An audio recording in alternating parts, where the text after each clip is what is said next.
Assalamu alaikum wa rahmatullahi wa barakatuh, and welcome to the second segment of the mid-morning show, the Women's Special, with me, your host, Phumelele Sakina Dolamo. In this segment, we are speaking to one of the most dynamic, intelligent, remarkable, impressive, amazing women that I know. And I feel very honored, to be interviewing her and asking her a couple of questions about the what she does and how it's impacted her life. Assalamu alaikum wa rahmatullahi wa barakatuh. Wa alaikum salam wa rahmatullahi wa barakatuh, Sakina and your listeners. Welcome to the mid-morning show. Thank You know you. what? Let's just jump into it. You are a woman in mathematics, and just yesterday, our leading man in South Africa in mathematics passed away, and I have been seeing how social media people have been expressing, how he has changed, like the way they view maths and the way they see it. I just want to know from you, what inspired you to go into mathematics, because it is a subject that many people shy away from. What made you say, no, I can play a role in this field? Okay, if you would allow me, could I just start at the beginning? So, I just like to open by saying, may Allah expand for me my chest and ease for me my task and untie the knot from my tongue that I may be understood. Amen. So, my Mm. name is Tshenolo Daumas, and yes, I am a woman in mathematics. So to answer your question, you asked me about my inspiration, yes? Yes, yes. What inspired you to pursue this? Okay, so to be honest, it's an age-old, typical, cliched story. I grew up basically looking for anything that will challenge me. Okay, so I grew up very much academically inclined and school inclined. I was just that kid, nerdy, very proud of being a nerd. I still am very proud of being a nerd. So I would take on any subject or any task, especially homework tasks that would challenge me. And I found that a lot of the times I would always start with my numeracy. Like you remember when we were talking back then, it was like numeracy, um, those homeworks first. And then as I graduated, got into primary school, got into high school, then it was more mathematics and so on. So I would always find myself gravitating towards doing work more and finding a lot more fulfillment and enjoyment in focusing on those type of subjects, the logical subjects and problem solving types of subjects. So um, as I grew up, then now it was a matter of going into the more of the adult world where you have to now start thinking about how am I going to earn my bread, and you had to question yourself, what are you going to study? And so, having been a polymath, so being pretty much good at any subject that I had taken on in school. Now I'm talking about, I suppose, high school. It was very difficult for me to narrow in and zero in and be like, okay, what is it exactly that I'm going to do? But I found that the answer always came back to mathematics, as much as I didn't really understand or even know what I was going to do with it. But for the fact that every time I ask myself, what is it that I want to do for the rest of my life, at least in the secular part of my life, it always had to do with mathematics and problem solving. So if I needed to apply it, so be it. But I was definitely going to go into the direction of studying mathematics, and I have done so, and I found myself here today. Okay. As for me, from my side, I regard you as a genius. So Hardly. actually, This morning, I was listening to a couple of interviews on Mr. William Smith. And, I was surprised because in the interview, he was explaining that actually he was no genius. He actually was battling with mathematics, and that made him, like be more passionate about mathematics because he really wanted to get it. And when he got it, that's when he decided that if someone like him who doesn't regard himself as intelligent or a genius, if he can get it, then it means he can also teach other people to get maths in a simpler way to get it. So for you, would you regard yourself as someone who is just a maths genius? You really get it?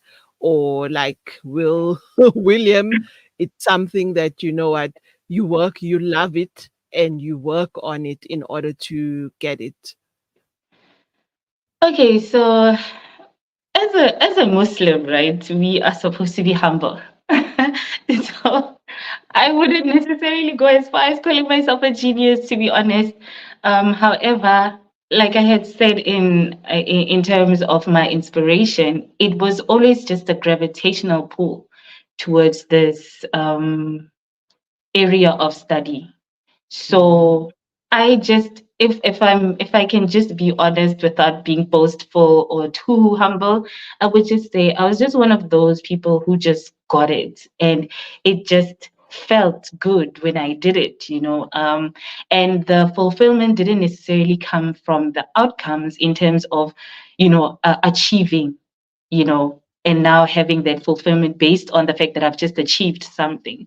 Um, Mhm. or Mhm. it always just came from the process. So I'm given a problem and it's asked for me use the tools that are in your arsenal to solve this problem mathematically. And it just, for me, it was just a matter of how do I start from the problem and get to the solution logically, step by step. And for that, you would require critical thinking, not necessarily being a mathematical genius or being a genius in numbers or anything like that. It was just the way the mechanism of my, I suppose, brain processing would happen, where I would just feel like, okay, this is something that comes naturally to me. As such, Mhm. anything also outside of that in more of the empirical sciences like physics and biology and all of that also um, fulfill me in a similar, but not to the same extent as mathematics, but in a similar way. Oh, incredible. Now, Tato, we have to take a short break. We have to go and quickly Okay. pay our rent. So we'll be back and chatting to you more on the subject in a while. All right.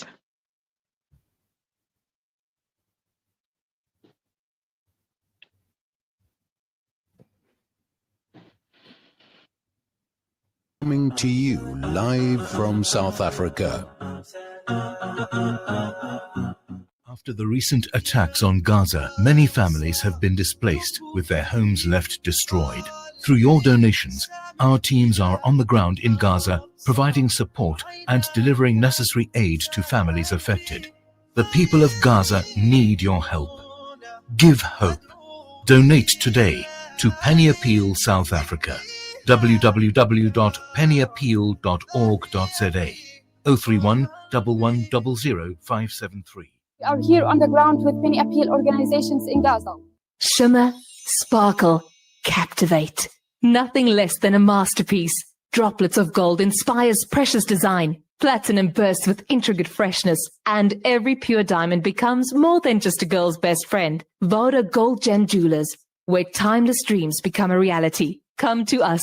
We tailor-make designer gold, platinum, and diamond jewelry. Trade in or remodel your old gold. Clad yourself with classy name-branded watches. We offer insurance valuation and freezer card calculation. Visit us at 534 Ridge Road, Overport, or call 031 208 9142. Voda Gold Gem Jewelers, manufacturers of fine gold and diamond jewelry.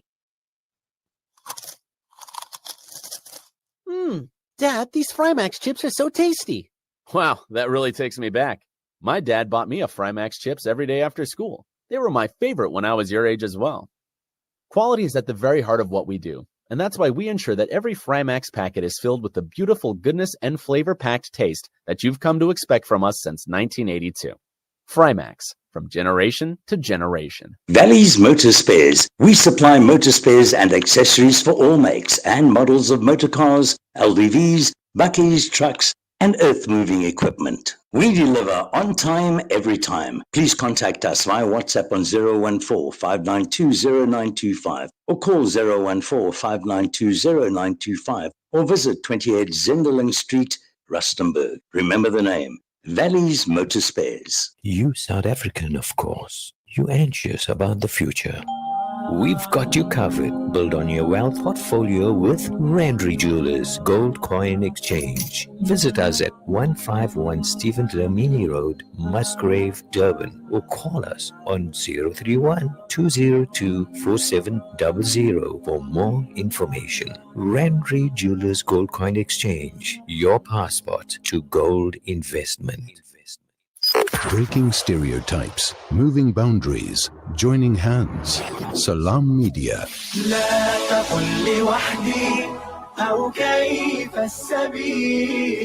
Humanity sets the agenda.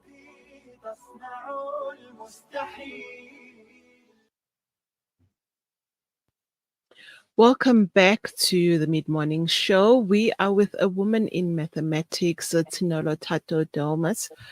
And I just want to read a little bit about Tato before we continue, right? She's trained in scientific research and has worked in education, finance, and radio astronomy. Her current specialty is in computational immunology. She looks forward to pursuing a PhD in applied mathematics in the future and continuing her research in uncovering some of the mysteries of the universe. She is currently a mathematics lecturer at Cape Peninsula University of Technology, teaching calculus, linear algebra, dynamical systems, and programming. Right. Welcome back, Sister Tato. And from what I've just read about you, you know, most of us, we think that mathematics is a books thing. You know, you are in maths, you stay at the university the whole day and night, you become a professor, a doctor, and that's the end of your life. You know, you die all sad with your books and your spider webs and whatnot, you know. You know, that's the typical thinking that we have of mathematicians, you know. So tell me, you know, how can maths be used, you know, to solve, you know, like world problems, you know, the everyday world problems that we use, you know. How do we start shifting our mindset from seeing you as Tato who's always at the university, but as Tato who actually solves, you know, world problems? Okay, so there is some truth to what you said. I'd like to address that first. I used to joke with my colleagues when I was still doing my first master's in mathematical sciences, and I used to just tell them, because a lot of them were like, we're just here, we just want to get our degrees and we just want to go to work. And I was like, me, please, if I just want to stay here, I just want to grow just put me in a university. If I die, bury me under the university. So I've always wanted that kind of life anyway. But a lot of the people obviously will be looking for more of the lucrative sides of using their mathematics. So the easiest way to do that as a mathematician is to become an applied mathematician. And that means a whole myriad of things. Okay, so applied mathematician is basically just what is in the name, applying what you've studied in mathematics to solve real world problems. So as you have said, I have actually worked in various, I have history and experience, and I've worked in several areas or several domains. And you mentioned them. It was education, which I'm currently in, finance, radio astronomy, and my research area, which is computational immunology. So if you look at this is commerce, this is education, basically social science. Then you have biology, which is actually medicine. The work that I do is in medicine. And astronomy, which a lot of the people think is an elite science. I mean, you're looking outside into not necessarily into the things that affect us here in our everyday life, not understanding that what is happening out there is actually affecting us here in life, in our everyday life. So things like signals and them being disturbed and you not being able to get Wi-Fi and even, log into this interview right now, that is something that can be solved in applications of mathematics in radio astronomy, for instance, or even just engineering. So to answer your question, I would be better equipped to answer it in the context of medicine, for instance. So I will take it in two parts, or let me just start with epidemiology. And if you're satisfied with that, I will leave it at that. So epidemiology is basically the study of trying to figure out how diseases spread within populations. Okay. So you could ask yourself, how did we know as citizens, as just people, everyday people, when HIV, for instance, used to be this, big, scary wolf and monster, how did we get to a point now where we have a little bit of a better understanding of how do we live with it, how it still affects us, and what kinds of interventions we can put in order for us to continue with life as normal, even though it's still a big deal. I mean, HIV/AIDS is still a big deal, right? Yes.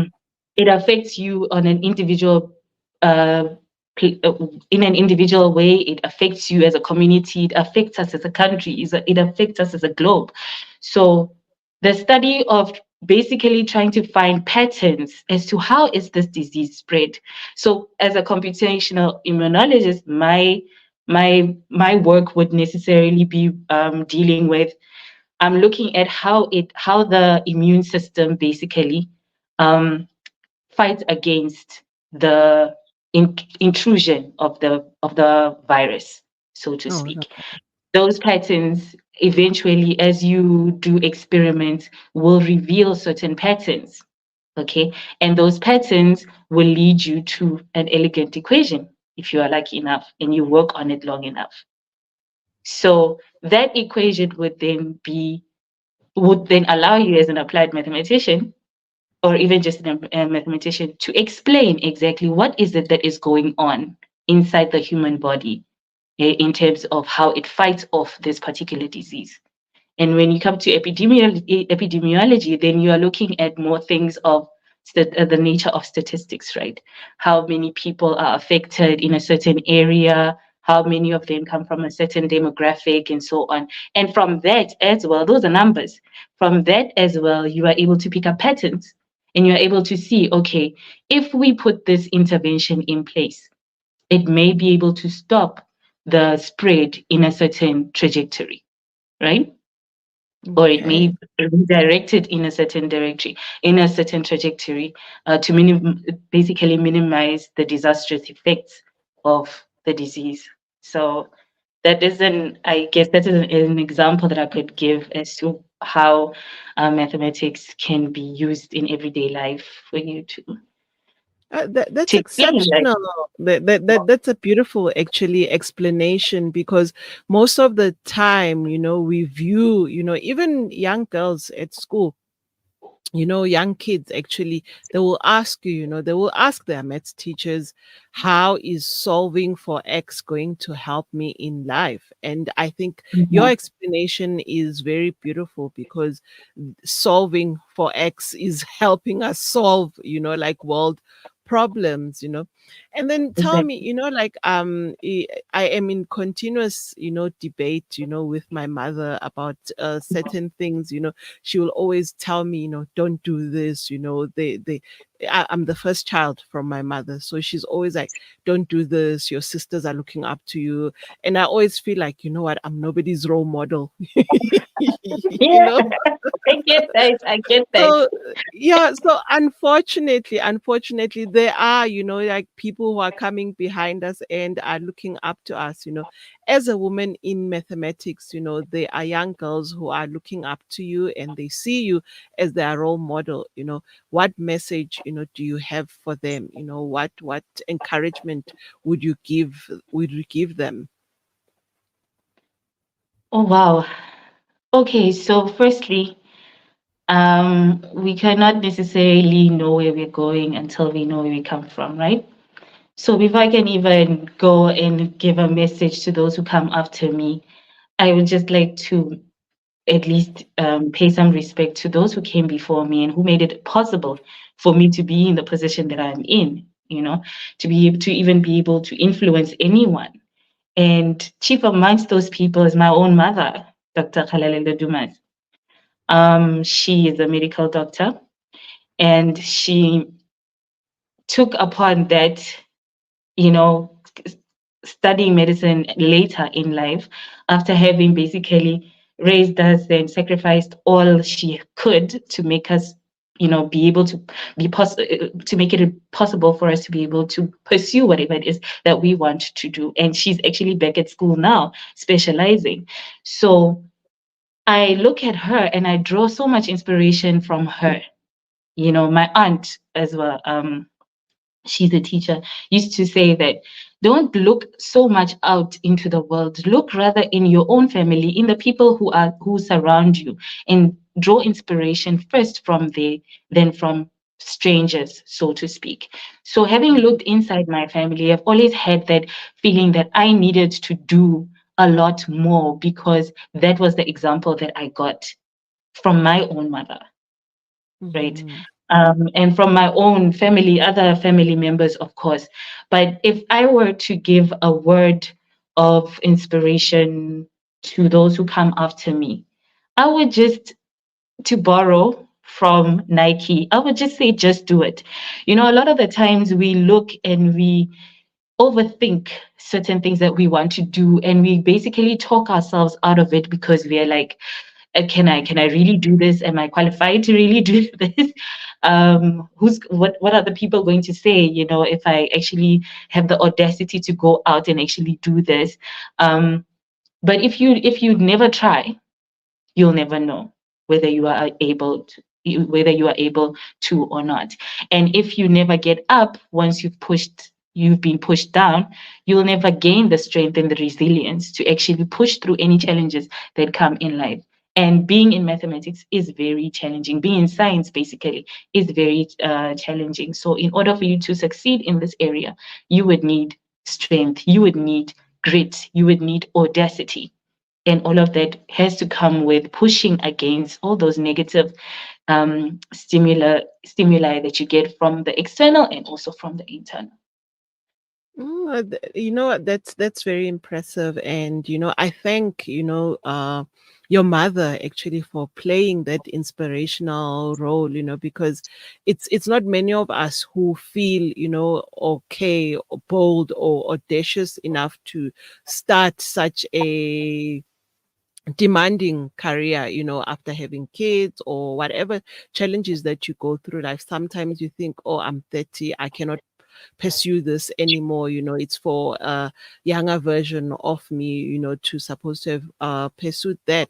And what I also would like to know from you is that, you know, given, you know, like the challenging career that you have, you know, what role, you know, does your faith and Islam play in your life in terms of remaining sane, so to say, you know, given the challenges that are there, you know, what aspects of Islam speaks to you and keeps you grounded, you know, and strong, you know, in your career? You know, Sakina, that is such a complex question to answer because, to be honest, it's actually the other way around for me. Um, so if am I allowed to read a verse from the Quran? Yes, you are. Yes, you are. Okay. Bismillahirrahmanirrahim. Surah Ali Imran, ayat 190 and 191 read, or at least are translated as, indeed, in the creation of the heavens and the earth and the alternation of the day and night, there are signs for people of reason. They are those who remember Allah while standing, sitting, and lying on their sides, and reflect on the creation of the heavens and the earth, and pray, our Lord, you have not created all of this without purpose. Glory be to you, protect us from the torment of the fire. Ameen. Azim. So from those verses alone, you take out, or you already can see the theme of basically pondering, right? So as a mathematician, your basic and foundational role is to observe, because as I've said earlier on, you are looking for patterns, right? You are looking for patterns that will sort of uncover and help you explain certain phenomena in life. So you have to observe, you have to take a minute and sit and actually look at what is happening and figure out how am I going to be able to explain this? And obviously as a mathematician, the context would be what kind of equation or elegant equation can come out of this, or some numerical experiment can come out of this. So from these verses alone, you can also think about purpose. You think about your life, and nobody can live without purpose. If you live without purpose, that means you're lost in this world. You don't know where you're going. You don't know what you're here for. And that is a recipe for disaster. That is a recipe for despair. So more than anything, being an observer and being trained as an observer, as much as it is an empirical observer, but being trained as an observer, I'm trained to sit and look around me and observe the signs of the Almighty and actually renew my faith each and every day. Renew my faith with each and every discovery, with each and every epiphany that happens, to say, Allahu Akbar, this is amazing. How great is Allah? He truly is there. He has to be. There's no way that he couldn't be. Who would write certain these equations into these phenomena? Who would be able to create a plant or a flower with petals that have a Fibonacci sequence to them? People who've done botany, people who have studied plants would know certain patterns repeat themselves in nature. It's not something that is just done haphazardly. It didn't just come out of nowhere. It has to have a grand designer. So for me, it's not the only thing, but it is a very big, me being what I am, me studying what I do and loving what I do as well, plays a major role in grounding me in my faith as a Muslim and keeping me, Mashallah, that's beautiful. It must be somewhat an amazing experience and a continuous renewal of your faith. Now, Tata, we have to go for a quick ad break. So, inshallah, we will continue with this insightful conversation after the break. Okay.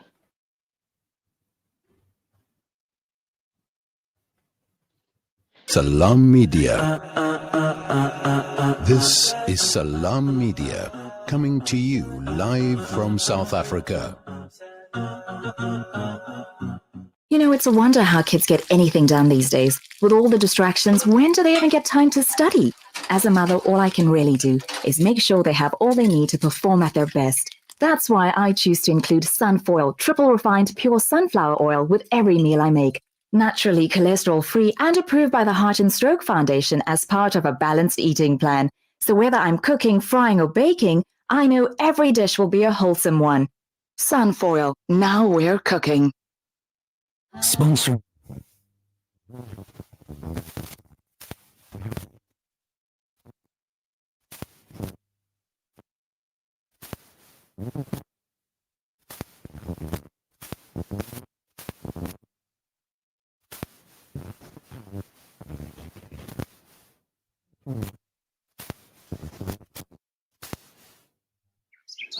When the perfect blend of stylish decor, exquisite halal cuisine, and warm hospitality come together, it could only mean Al Bayt Lodge, your true home away from home. Al Bayt is the ideal heaven for families, business people, and tourists with its 4-star family rooms and other luxurious facilities. Conveniently situated close to Port Elizabeth Airport, the beach, and other amenities, your stay will be truly unforgettable, as you'll be taking home lasting memories of the warm hospitality, the serenity and tranquility that Al Bayt has to offer.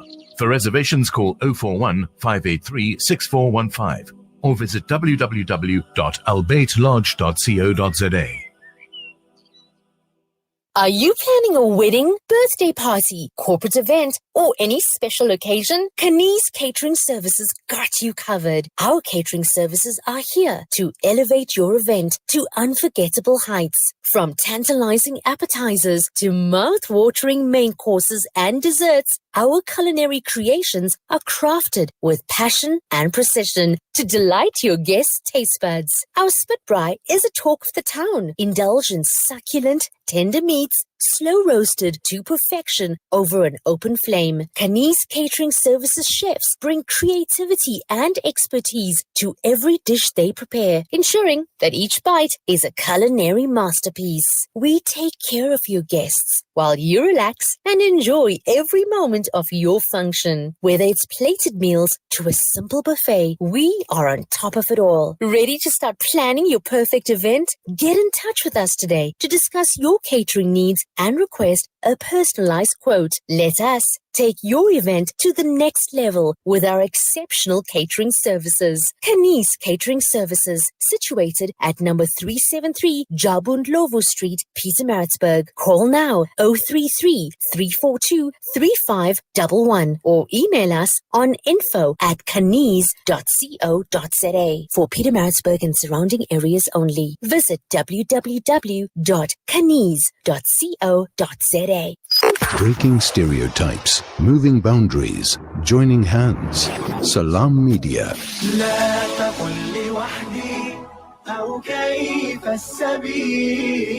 Humanity sets the agenda.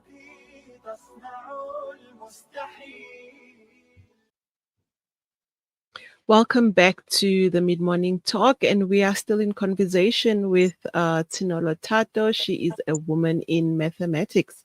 Welcome back, Sister Tato. Now, tell me, as we all know, like maths and science are one of the most misunderstood fields, that people on the street, take for. What have you found, is the most misunderstood thing about being in the mathematical field? Besides that people feel like they can't solve for X. To be honest, it's just the basic thing that is and has always been, and that is people convincing themselves or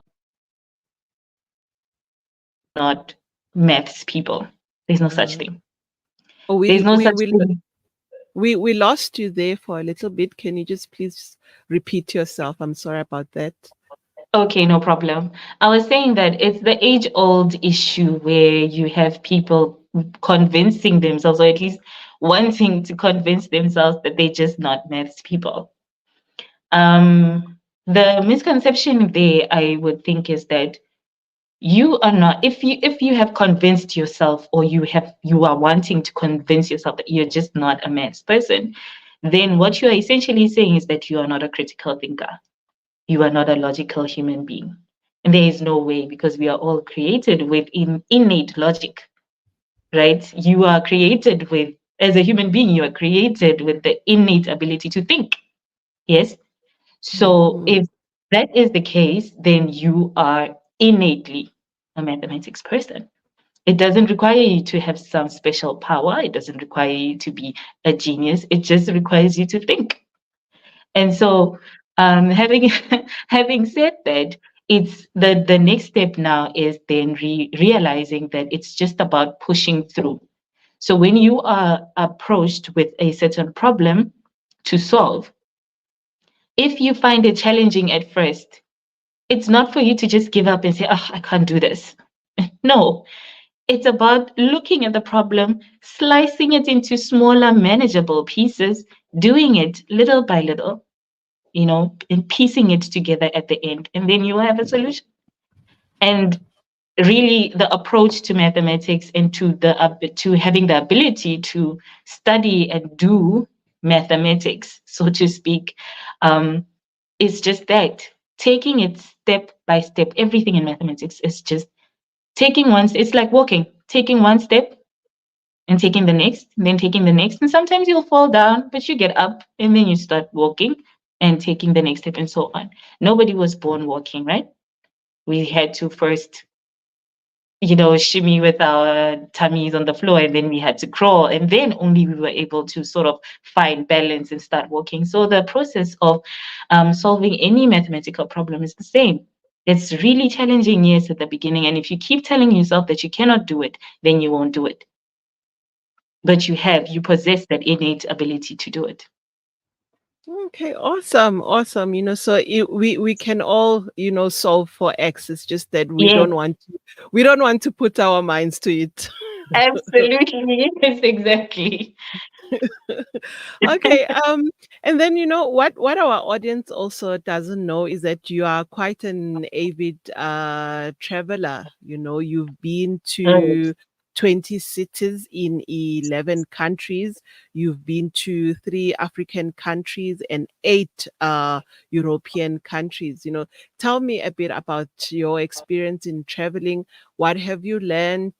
Which countries you'll never go again, or how has all of these I can only imagine the amount of experience and knowledge and emotions that you've gone through, having traveled so much. What can you share with us that these are the highlights and these are the lowlights of traveling? Yeah. Oh, thank you so much for that question. I would really like to share on that. So I'll just start and have it as a chronological story, so to speak. So the first time so typically I'd always been traveling around South Africa. I mean, it's quite easy to travel around South Africa, right? Growing up with family vacations, my dad as well used to take us, to Cape Town every so often. My mom as well loves traveling. So, our family basically is a traveling family. So South Africa, I conquered it a long time ago. And then I started feeling like, okay, I really, really need to see what is outside of the borders of this country, So the first opportunity I got was to go to Ghana. So to go to Accra, Ghana. And I went there for a conference. All right. So, and that was through my studies, basically. I was studying at the time. It was I was doing my first master's, and then I had an opportunity to go to Ghana, and I loved it. The people of Ghana, beautiful. The sights, maybe not the weather, but everything else really is beautiful about that country. And then from then on, I had the opportunity for a research visit in Kigali, Rwanda. I actually got to stay there a lot longer. I stayed there for about 6 months, and there I was engaged in part of it was going to be part of my thesis. So my the sort of the research project that makes up your master's. This was now when I was pursuing my second master's. So part of my thesis, I had to go to Ghana to visit my supervisors and engage in more of a robust, interaction with them, and conducting experiments and so on. So I got to see the country as well, not the country, but the city mostly. And it is beautiful. It is safe, which I loved. I used to walk around, like you would think, people have certain misconceptions about Africa, but You would think that you wouldn't be able to walk around at night or anything like that, but it was the most safe that I felt ever, to that date. And then from then, I got an opportunity to go to Germany for another research visit. Okay, so this time I was invited through a program that has to do with, so Germany is in the process of wanting to collaborate more with African researchers. So within the study of machine learning, so artificial intelligence, machine learning, all those nice keywords that people like to throw around these days. That's the work that I was doing when I was in Germany. I was invited to a clinic in Tübingen. And I was part of the bioinformatics group at the time. So I worked throughout the clinic. There was a lot of challenges. Of course, acclimatization was not very easy for me because now I come from a place where, as in Africa, the majority is our people, like African people, and that side it's more European people. So I found myself typically othered, and it's not something that was intentionally done, but it was the effect that eventually started taking. So I found myself, I'm not a stranger to being the only one of my kind or few of us, being in certain spaces. But in this case, I truly was the only one of my kind, the In all only aspects. African Muslim woman, in the entire department. So it was really, really tough to integrate. So I found that I could still do my work as an introvert. In any case, I like my own space, my own company. So I used to do my work mostly by myself. And then if I needed to report to the group, I would go for meetings and stuff like that. And then there were also networking functions. And on top of everything else, I've got social anxiety. So that was also it was a mess. To be honest, Germany was a mess when it came to actually having to interact with the people over there. But I stayed there for about a year, just under a year, shy of a year. And I got to travel. When I was there, I got to travel because I had a Okay, we lost you there for a little bit, but anyway, we need to go for our quick and last ad break. Then we will continue our conversation after this. So No see you problem. after that. Okay, then.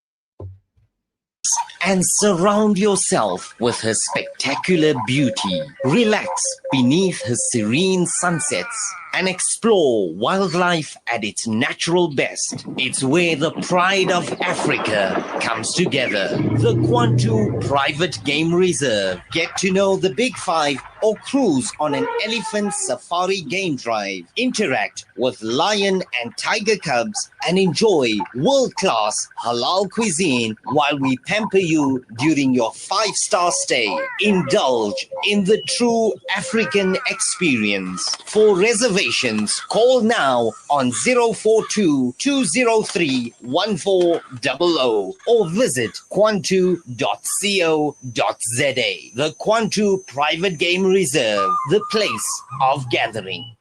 Searching for elite local and international investment and advisory services from an award-winning firm? Look no further than the Belmont Mayer Group, your gateway to unparalleled investment and wealth management. At Belmont Mayer, we believe in the art of wealth creation, a meticulous process fueled by our unwavering commitment to excellence. With a focus on providing elite alternative investments and quality advice, we also pride ourselves on maximizing value for our esteemed investors, as seen through our consistent outperformance. Your financial success is our top priority. Join us at Belmont Mayer and experience the difference firsthand. Ready to embark on a journey of greatness? Contact us today. Reach out to the Belmont Mayor Group on 078 786 1698. Call or WhatsApp or email us at info@belmontmayor.com. Elevate your financial future with Belmont Mayor, where every detail matters.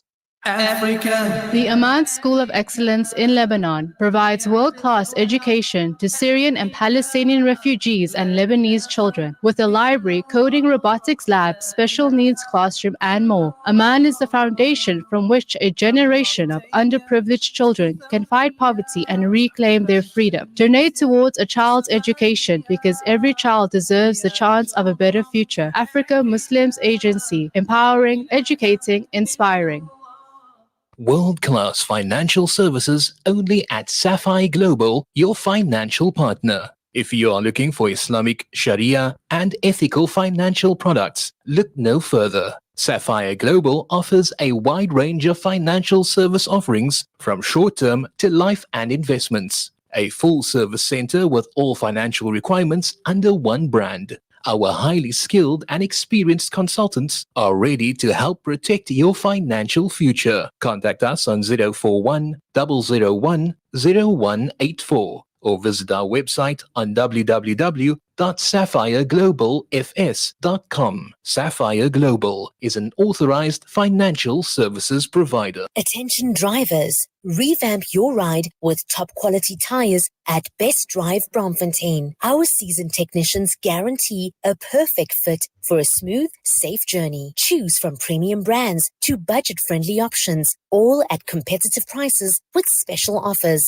From tire installations to brakes and shocks, we have all your vehicle needs covered. We also specialize in wheels, batteries, and suspension repairs. Get to meet our hands-on director, Mohammed Desai. With over 3 decades of experience, he ensures you receive exceptional service. Enjoy Salah facilities and a complimentary tea or coffee while you wait.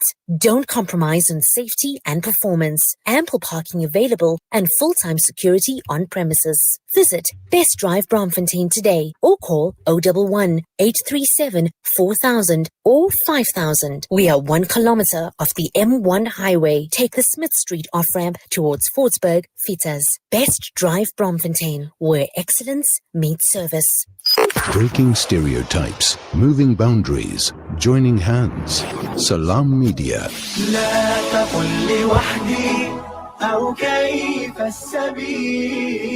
Humanity sets the agenda.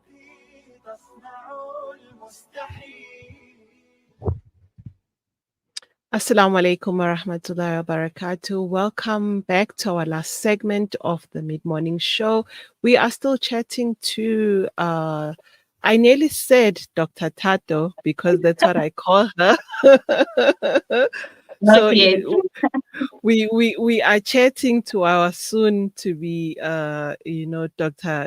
Tato, and you were still telling us about your travels in Germany, and someone actually wants to know if please ask her if she went to any Bayern Munich or Dortmund matches while in Germany. Oh, absolutely not. I did not. I'm not a fan of soccer. I'm assuming that is soccer. I'm not a fan of football. I'm not a fan of soccer. So I didn't go, unfortunately. However, I did do all the typical things that people do in different countries that they go to.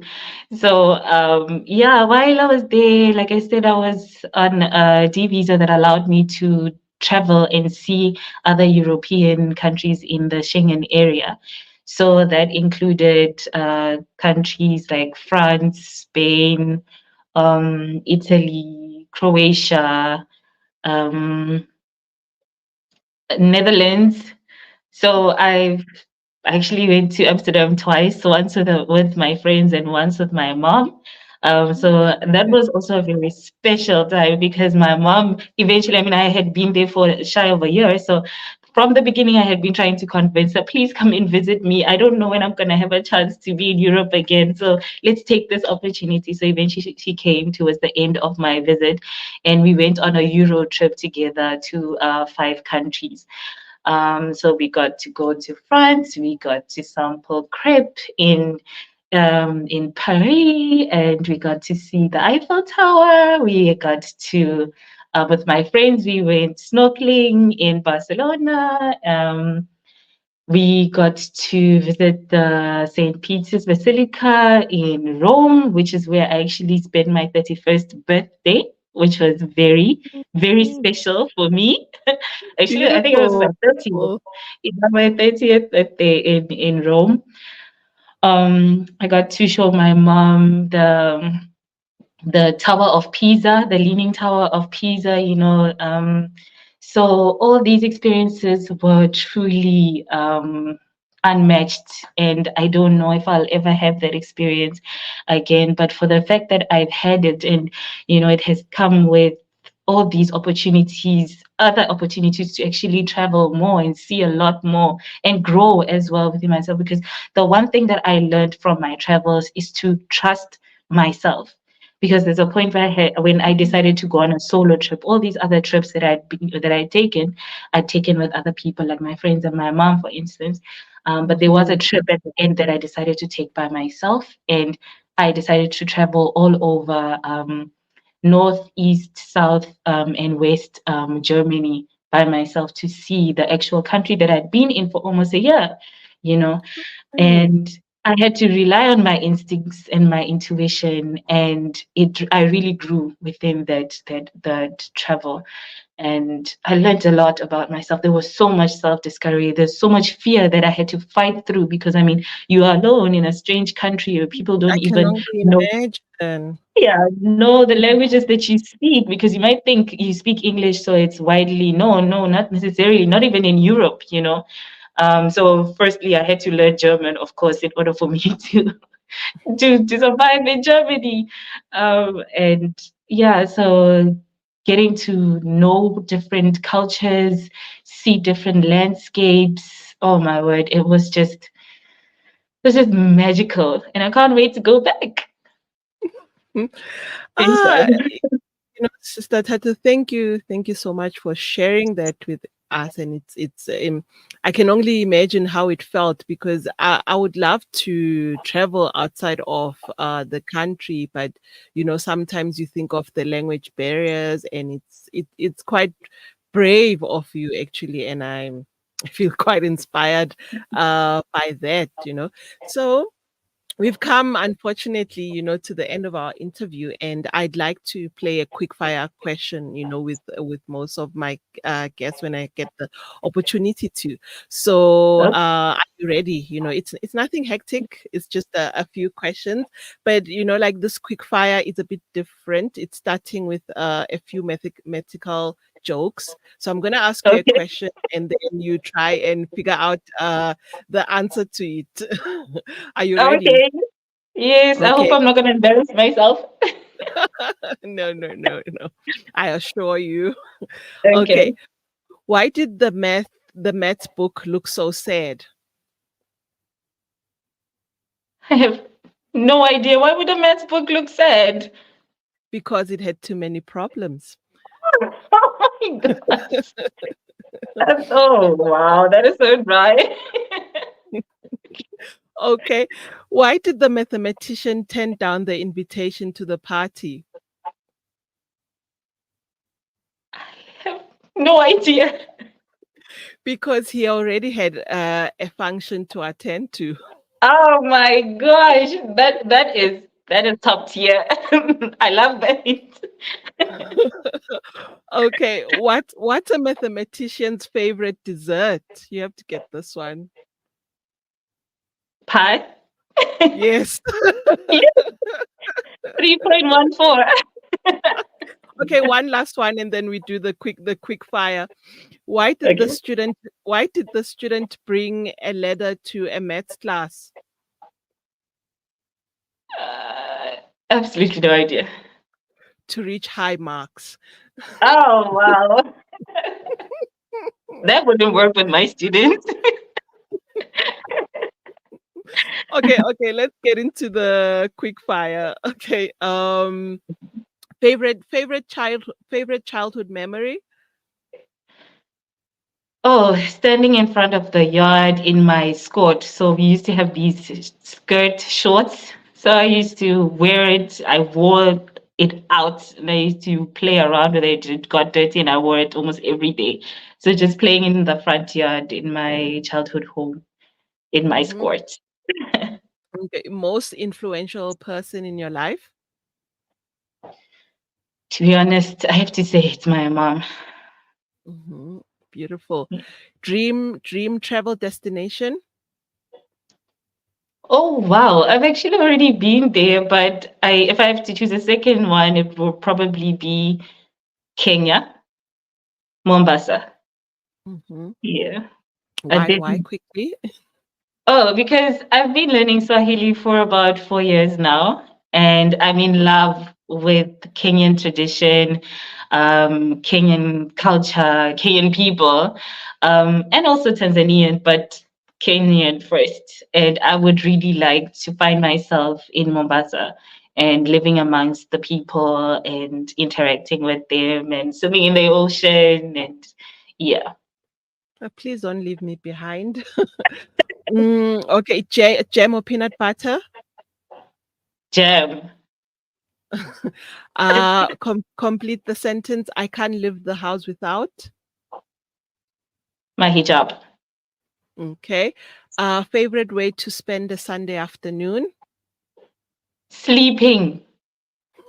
Just sleeping, I swear. Sleeping and eating. It seems like the obvious hobby for adults.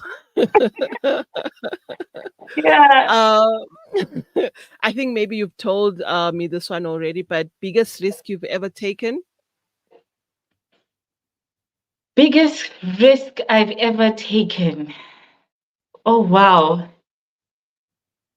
Honestly, I can't think of one specific one, but I would say leaving the country.